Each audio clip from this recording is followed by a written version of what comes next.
mana shu qadamni qo'ydik va birinchi qadamimda mani yonimdaliginglardan juda ham xursandman. Sizlar uchun eng qiziqarli, eng foydali bo'lgan sutni qaymog'ini oladi-ku, mana shu qaymog'idan iborat bo'lgan psixosomatika borasidagi ma'lumotlarni tayyorlab keldim.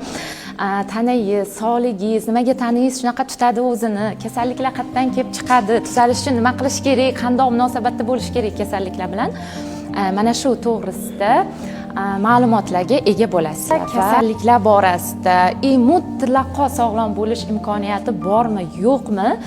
Mana shu borasidagi miflarni, afsonalarni tarqatishga harakat qilaman.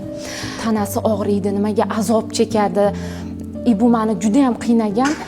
Balkim shuning uchun joyim og'risa bormi, kechalari bilan uxlamay, analiz, tekshiruv, UZI, MRT hammasini. Menda 17-yilda sekin astalik bilan apatiya holati, depressiya holati va eng meni qiynagan, menga kun bermagan narsa bu o'lim qo'rquvi paydo bo'lishni boshladi va men bu narsa bilan 5 yil davomida qiynaldim.